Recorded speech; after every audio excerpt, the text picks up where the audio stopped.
قرآن مجید میں ہے ان اللہ لا یستحی من الحق، کہ اللہ تعالیٰ حق بات بیان کرنے سے حیا نہیں کرتے۔ حدیث میں بھی بعض ایسے مسائل کو اللہ کے رسول نے بیان کیا ہے صلی اللہ علیہ وسلم نے جو بظاہر حیا کے خلاف ہیں، مگر اس لیے بیان کیا کہ اگر آپ صلی اللہ علیہ وسلم بیان نہ کرتے تو لوگ ان بے شرمی کے کاموں میں مبتلا ہو جاتے۔ اسی وجہ سے میں بھی ہمت کر رہا ہوں کہ ایک اور ایسا گناہ جس میں لوگ مبتلا ہیں اور وہ ہے حیا کے خلاف، مگر ہے بہرحال شریعت کا مسئلہ اور لوگ اس میں گناہ میں مبتلا بھی ہیں، اس لیے بتانا ضروری ہے۔ وہ یہ ہے کہ لوگ شادی کے بعد بھی آج کی نوجوان نسل زوجہ سے، بیوی سے غیر فطری طریقے سے ہم بستری کرتے ہیں۔ انٹرنیٹ پہ بےہودہ فلمیں دیکھتے ہیں تو جو چیز انگریزوں کی دیکھ رہے ہیں کہ ان کے کلچر آہستہ آہستہ میڈیا کے ذریعے ہمارے معاشرے میں بھی آ رہا ہے۔ اللہ کے رسول صلی اللہ علیہ وسلم نے لعنت فرمائی ہے، ایک روایت میں ہے کہ اللہ اس کی طرف دیکھے گا نہیں کہ جو اپنی زوجہ سے پچھلے راستے سے ہم بستری کرے گا۔ یہ بیماری بھی، یہ گندگی بھی لوگوں میں پھیلتی جا رہی ہے، خاص طور پہ جن کو لڑکوں سے بدفعلی کی عادت پڑ جائے تو وہ زوجہ سے فطری راستے سے ہم بستری نہیں کرتے۔ اللہ نے فرمایا کہ نساؤکم حرث لکم، یہ تمہاری زوجات ہیں، بیویاں ہیں، یہ نسل بڑھانے کے لیے ہیں، تو اسی راستے میں انسان اپنی خواہش کو پوری کر سکتا ہے جس راستے سے نسل بڑھتی ہے۔ اس کے علاوہ کسی اور راستے سے اپنی خواہش کو پورا کرنا یہ حرام ہے، گناہ کبیرہ ہے، گندگی ہے۔ ہمارے پاس کیسز آتے ہیں، ایک پاک دامن لڑکی کی شادی ہوتی ہے، لڑکا بھی بظاہر بڑا نیک، لیکن کیا ہے، لڑکا چونکہ ٹھرکی ہوتا ہے، شہوت کا درندہ ہوتا ہے، تو وہ یہ نہیں دیکھتا کہ میں اپنی بری خواہش مٹانے کے لیے میں اپنی زوجہ کو غیر فطری طریقے پر مجبور کیسے کر سکتا ہوں، تو مجبور کرتا ہے پھر اپنی بیوی۔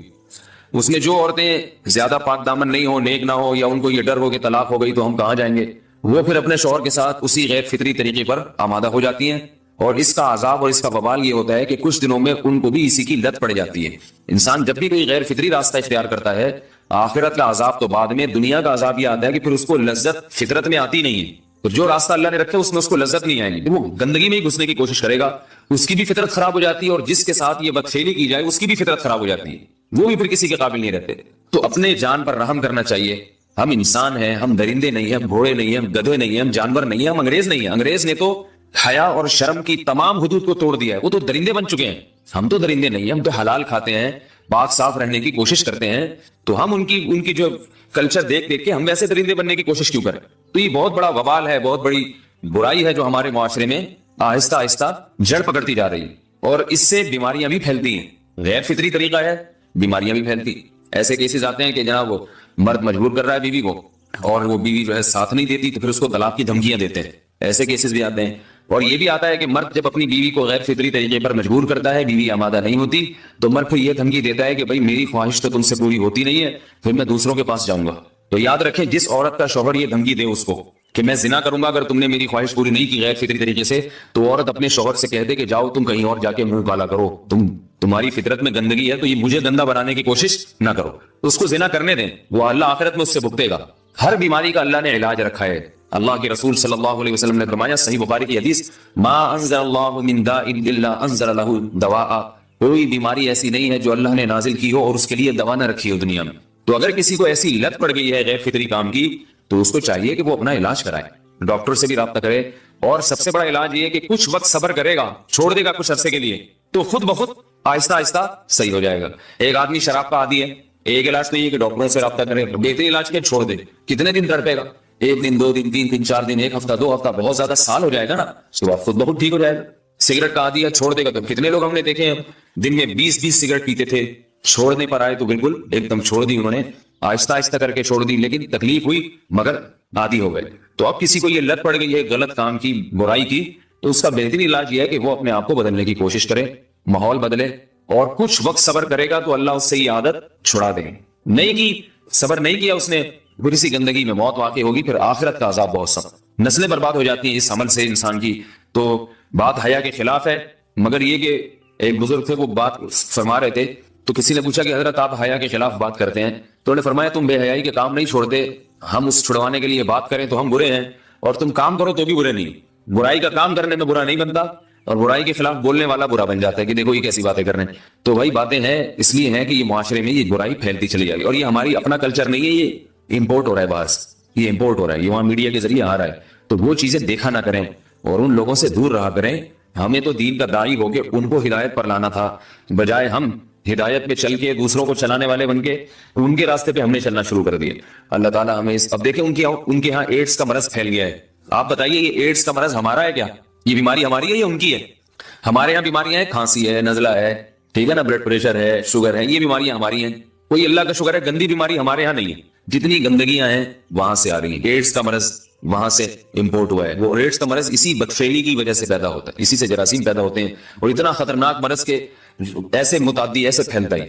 افغانستان میں ایڈز کا ریشو 0 تھا، 0. وہ جانتے نہیں تھے کہ ایڈز کا مرض ہوتا کیا ہے. جب سے امریکن آرمی، برطانیہ آرمی افغانستان میں آئی ہے، فوجی آئے ہیں، افغانوں میں ایڈز کا مرض پھیل گیا ہے. انہوں نے وہاں بدفعلیاں شروع کر دی ہیں. تو وہ تو حالانکہ ان کے لیے زنا کتنا سستا ہے، کتنا سستا ہے نا ان کے لیے زنا، پھر بھی وہ لڑکوں کی طرف مائل ہوتے ہیں. تو اتنی گندگی، ایسا گندا جب انسان بن جائے پھر اللہ اس کے وجود کو برقرار نہیں رکھتے، اور رکھتے ہیں تو پھر آخرت میں سزا دینے کے لیے اپنے آپ کو ان گندگیوں سے بچانا چاہیے، حلال پہ اکتفا کرنا چاہیے. اللہ تعالیٰ ہمیں حلال پہ قناعت کی توفیق عطا فرمائے اور پاکیزہ لوگوں میں ہمارا شمار فرمائے. اگر شادی شدہ عورت 40 دن میں بھی ایک دفعہ، اچھا بھائی دیکھو یہ حیا کے خلاف مسائل جو ہے نا یہ اس چینل پہ نہ پوچھا کرو. مرد پر لازم ہے کہ کم سے کم 4 مہینے میں بیوی سے ایک دفعہ وہ لازمی ہم بستری کرے. تو اگر وہ 4 مہینے میں ایک دفعہ بھی نہیں کرتا تو پھر جو ہے وہ دیانتاً ذمہ دار ہوگا. اس بات کا خطرہ ہے کہ وہ گناہ گار ہو، کیونکہ حضرت عمر رضی اللہ تعالیٰ عنہ نے قانون بنایا تھا کہ 4 مہینے سے زیادہ کوئی بیوی سے دور نہ رہے. تو کم سے کم اتنا ہے لازمی. تو اس سے زیادہ بھی اگر کوئی مرد بیوی کے قریب نہیں آ رہا تو پھر وہ ظالم کہلائے گا شریعت کی نظر. حج کے دوران باقی ہر عورت اور ہر مرد کے حالات مختلف ہوتے ہیں. بعض عورتوں میں خواہش زیادہ ہوتی ہے، بعض میں کم ہوتی ہے. یہ نیچرل ہے، اس کا کوئی اس سے تعلق نہیں ہے کہ عورت کوئی بری ہے. بعض دفعہ عورت میں یہ خواہش نفس بہت زیادہ ہوتی ہے، اس کی ریکوائرمنٹ بہت زیادہ ہوتی ہے، تو لوگ پھر مرد اس بیوی کو برا سمجھنا شروع کر دیتے ہیں، حالانکہ اس کا برائی اور اچھائی سے تعلق نہیں ہے. جیسے مردوں میں صحت کے لحاظ سے اور ان کے جو مینٹل ہیلتھ ہے اس کے لحاظ سے مردوں میں فرق ہوتا ہے، کسی میں خواہش بہت زیادہ ہوتی ہے، کسی میں کم ہوتی ہے. تو اس طرح خواتین میں بھی ہوتی ہے، بہت سی پاک دامن عورتیں ہوتی ہیں لیکن ان میں ڈیزائرز بہت زیادہ ہوتی ہے. تو یہ سب کی الگ الگ اللہ نے فطرت بنائی ہے. تو میاں بیوی اس کو ایک دوسرے کو بہتر سمجھ سکتے ہیں کہ کس کی کیا ڈیزائرز ہیں. بہرحال اگر مرد میں عورت کی ڈیزائرز پوری کرنے کی طاقت نہیں، عورت میں بہت زیادہ ڈیزائرز ہیں، مرد میں کم ہے، تو ایسی صورت میں عورت پھر مرد سے طلاق مانگ سکتی ہے کہ بھائی میں سیٹسفائی نہیں ہو پا رہی ہوں اور میری ریکوائرمنٹ زیادہ ہے. تو مرد اگر طلاق دے دے تو اچھی بات ہے، نہیں دے تو پھر عورت کو چاہیے اسی کے ساتھ گزارا کرے. ہاں اگر 4 مہینے تک بھی مرد بیوی کے پاس نہیں آتا ہے تو پھر مرد پر لازم ہے کہ عورت کے مطالبے پر اس کو وہ چھوڑ دے، کیونکہ پھر تو جوان عورت کو بہرحال گناہ کا خطرہ ہے. جسمانی تعلق نہ رہنے سے نکاح پر اثر. لاہور سے کسی نے پوچھا اگر میاں بیوی کا آپس میں کوئی جسمانی تعلق نہ ہو تو کیا نکاح پہ کوئی فرق پڑے گا؟ نہیں، اس سے کوئی فرق نہیں پڑتا. جب تک شوہر طلاق نہیں دے گا نکاح ختم نہیں ہوگا.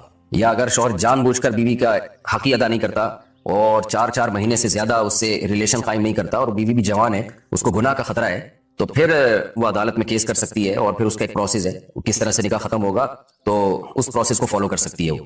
تو خلاصہ یہ ہے کہ شوہر گناہ گار تو ہوگا کہ اس میں طاقت بھی ہے اور بیوی بھی جوان ہے، تو کیوں اس کا حق ادا نہیں کر رہا، لیکن نکاح خود بخود ختم نہیں ہو جاتا. بیوی بچوں سے کتنا عرصہ دور رہ سکتے ہیں؟ بندہ کام کی وجہ سے 2 سال ملک سے باہر رہتا ہے، کوشش کے باوجود چھٹی نہیں ملتی. کیا اتنی دیر بیوی بچوں سے دور رہنا جائز ہے؟ نامعلوم.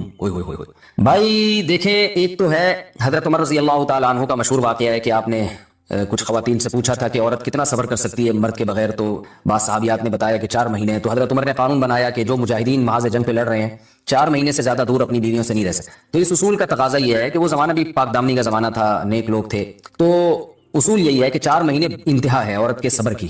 تو ایک نارمل عورت کے لیے اس سے زیادہ صبر کرنا مشکل ہوتا ہے، تو اس لیے بہتر یہی ہے، قانون یہی ہے کہ 4 مہینے سے زیادہ دور نہیں رہنا چاہیے. اور قرآن نے بھی یہ حکم دیا ہے کہ اگر کوئی قسم اٹھا لے کہ بیوی کے پاس نہیں جائے گا، قسم اٹھا لے، ایسے ہی نہیں بلکہ قسم اٹھا کے، تو پھر 4 مہینے میں طلاق واقع ہو جاتی ہے. بعض فقہا کے نزدیک عورت کو طلاق کا اختیار ہو جاتا ہے عدالت کے ذریعے، بعض کے نزدیک ہو جاتی ہے طلاق. تو اس سے بھی پتہ چلتا ہے، قرآن سے بھی اشارہ ملتا ہے کہ 4 مہینے جو ہے یہ ایک انتہائی مدت ہے ایک نارمل عورت کے لیے. تو اس زمانے میں تو اس کی اہمیت اور زیادہ بڑھ گئی ہے. وجہ اس کی ہے کہ بے حیائی، موبائل، انٹرنیٹ پر بیہودہ چیزیں، یہ سب چیزیں انسان کی شہوت کو بڑھاتی ہیں، مرد کی بھی اور عورت کی بھی. تو اس لیے بھائی میں تو آپ کو مشورہ نہیں دے سکتا کہ آپ 2 سال بیوی سے دور رہیں. میں بدگمان نہیں ہو رہا، بہت سے لوگ 4 سال دور رہتے ہیں، ان کی بیویاں بھی پاک دامنی کے ساتھ زندگی گزارتی ہیں، خود بھی بڑے نیک شریف بن کے زندگی گزارتے ہیں. بہت سے ایسے لوگ الحمدللہ ہمارے معاشرے میں ہیں. لیکن بہرحال اس کلچر کو، اس رواج کو فروغ نہیں دیا جا سکتا، اس کو اپریشیٹ نہیں کیا جا سکتا شریعت کے لحاظ سے بھی، عقل کے لحاظ سے بھی. 2 سال تک مرد کے لیے صبر کرنا کتنا مشکل کام ہے. وہ کھا بھی رہا ہے انڈے پراٹھے اور جناب کھانا پینا اسی اسٹائل میں چل رہا ہے، یا تو روزے رکھ کے اپنے آپ کو آدھا کر دیا اس نے. تو سوال عورت کے ساتھ مرد کا بھی تو ہے نا. مرد نے تو قوت اور شہوت اللہ نے اور بھی زیادہ رکھی ہے، تو وہ کیسے صبر کرے گا؟ مرد کی جو قوت برداشت ہے وہ فقہا نے اور اطباء نے بیان کی 1 مہینہ ہے. تو 2 سال تک بیوی سے دور ہیں.